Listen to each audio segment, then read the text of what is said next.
Step into a world where the intricate dance of nature and geography create a mesmerizing tapestry of beauty and diversity.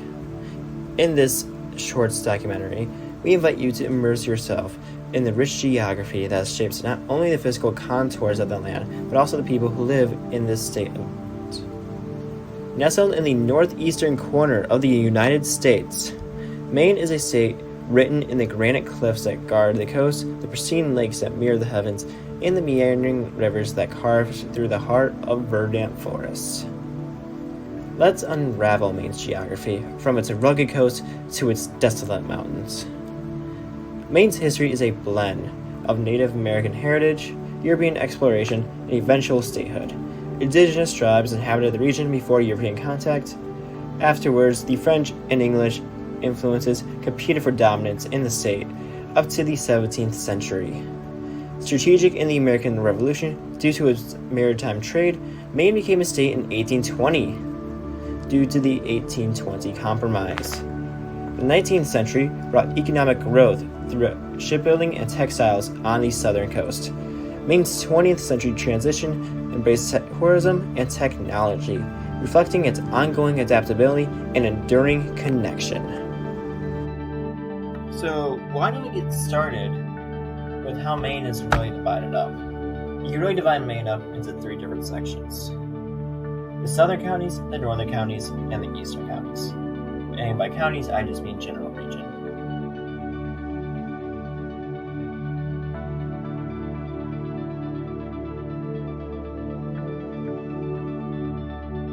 Counties are just the best ways to divide it up, or getting statistics. Why don't we start with Maine's southern counties? The total combined area of these 5 counties right here, York, Cumberland, I'm not going to pronounce the other 3, are approximately 4,417 square miles, basically 12.5% of the entire area of Maine. What's significant about this area, despite its small size, it has a population of 772,000, or well over half of the state's population, living in just this tiny little area.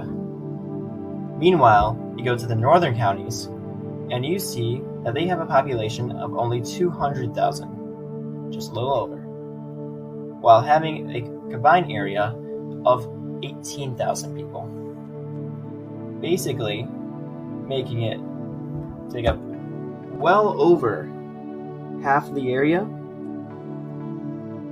while, not actually, let me correct myself there, just under half the area, 49.7 to be exact, while having a very small portion of the state's population. And then you look at the eastern counties. I'm not sure if I said western earlier. If I did, I'm sorry. We all make mistakes. Now, the eastern counties are basically just like the northern counties, but they do have cities, kind of like brief little clusters of population, like Bangor, Bar Harbor, and whatnot.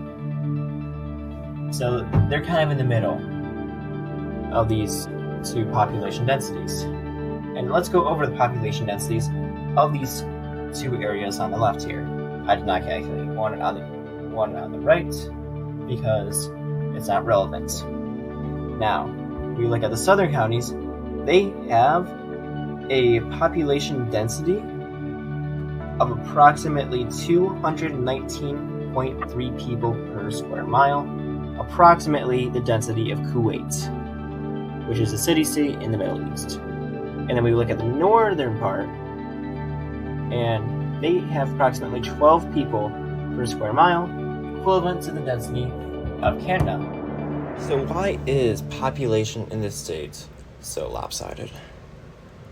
First, let's look at the north. The north is relatively mountainous, hard to come across, and it's not really that abundant in resources, other than timber, of course. Meaning there's not really any draw for people to move there. And then you look at the south, they have relatively easy access to fishing, relatively fertile lands for agriculture, and also means for tourism and manufacturing, as they are relatively close towards large cities such as Boston. Obviously, people are only going to be settling in the low valleys that are fertile. Therefore, basically everywhere along the I-95 corridor is really the only area in the state where you can really see that. And let's continue to talk about the I-95 corridor, as most people in the state live relatively close towards that interstate. In fact, there wasn't really that much growth in the north until the interstate system came across in the late 50s. This also came across right as Maine introduced their Maine Turnpike that went between Portsmouth, New Hampshire, and a little bit past Augusta, Maine. Obviously, the interstate system expanded on this and went all the way towards the Canadian border. There was even proposed expansion towards Fort Kent, which is the northernmost point in the States. However, this did not come to be. Alright, Maine is pretty much divided into three distinct population centers. You got the large chunk in the south, with all of Maine's major cities. You got the chunk in the middle, that includes Bangor and Acadia. And then you got the chunk to the north, which includes a couple of towns and a lot of farmland. Why don't we start with the northern chunk? This includes the towns of Caribou and Rescue Isle. If I mispronounce these names, I am very sorry. Let's get right into this. The northern Maine cluster is centered around these two aforementioned towns, encapsulating the spirit of resilience, community, and the unique lifestyle that represents this region. While not as densely populated as some of the more southern areas that I'm going to be talking about here today, these towns do play a crucial role in the fabric of Maine's diverse state. Talking a little bit more about Caribou, often referred to as the Star City, it is known for its strong sense of community and its connection toward its surrounding agriculture and outdoor activities. And then we got Rescue Isle, the largest city in the cluster. It's often called the Crown of Maine. It serves as an economic, educational, and healthcare hub to this northern region. The northern Maine cluster might not have the same population density as the southern areas, but it's still much denser than the empty woods that surrounds it. It holds a special place in the state's identity. It embodies the dedication of its residents towards their land, the connection to traditional industries, and the adaptability required to thrive in this region. Going down to the middle cluster group, this consists of Acadia, Bangor, and Mid-Coast Maine.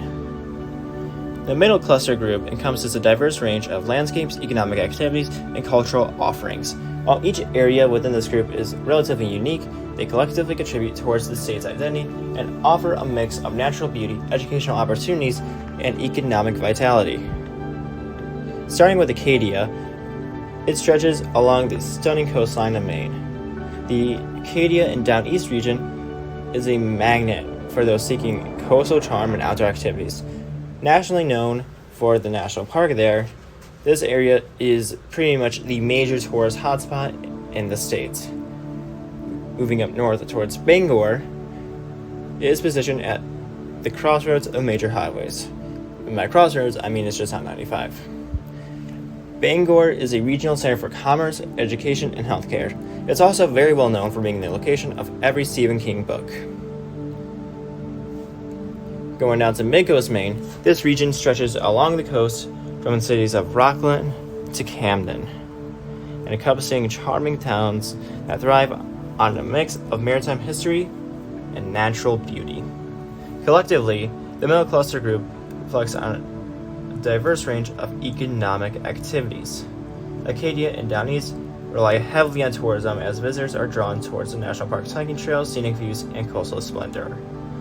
Bangor serves as a retail, educational, and healthcare hub, just like Rescue Isle for the northern part. The central part is where Bangor is kind of like the center for everything. The middle cluster group serves as an interaction point for people from various parts of the state and beyond. Whether it's through tourism, education, and commerce, these regions within this group foster connections and exchanges that contribute towards the state's overall vitality. In summary, the middle cluster group showcases the diversity that Maine has to offer. Moving on to the southern cluster group, you got Portland, Augusta, Lewis, and Brunswick, all major cities in that southern area. This is where a majority of the people in the state live. And it's also the largest cluster group in the area, kind of. As you got Portland, the largest city in Maine, and a melting pot of culture, arts, and commerce. Augusta serving as the state capital and being the governmental and administrative center of the state. And they got Lewiston and Auburn. These twin cities have a rich history rooted in the industrial activity that has been in the area for centuries. These areas are economic and commercial hubs. Maine's port facilitates trade and commerce throughout the state, while the presence of hospitals, universities, and government officials in Augusta contributes to the overall economic landscape of the state. Lewiston and Auburn's industrial heritage has evolved to include a diverse range of businesses, and Brunswick offers a blend of education, arts, and tourism-related activities. These areas have an abundant art scene, while Portland exhibits many theaters, museums, and galleries. Brunswick exhibits educational institutions, and Lewiston and Auburn hosts very many events. Basically, the southern group is much more urban lifestyle than you would normally think of when you think of the state of Maine, as all these cities are very connected and are really close together. In conclusion, the southern cluster group is a cornerstone of Maine's vitality, with the economic diversity, cultural richness, and access to urban amenities. This region draws residents seeking opportunities, cultural experiences, and a dynamic lifestyle. All in all, these three different areas are very uniquely different and represent the state of Maine really well. In conclusion, when you look at the state of Maine, you don't really see it as being that unique or interesting when it comes to its geography. But in reality, Maine is one of the few states that hosts a very unique geographical pattern, with pretty much well over half of the states living in the most southern 10%. And meanwhile, you got huge swaths of the state that are remotely empty, whether it be due to its dense forests, rugged mountains, or a very rugged coast where it's practically impossible to settle. Overall, you see Maine clustered in these three aforementioned areas where people live very different lifestyles depending on which cluster they are in, and even the parts of the cluster that they are in. Maine is a very unique state when it comes towards its geography, and should be recognized much more for that. Thank you for watching this video, and stay crispy. And if you enjoyed this video, why don't you hit that subscribe button? It'll do this small channel a huge favor.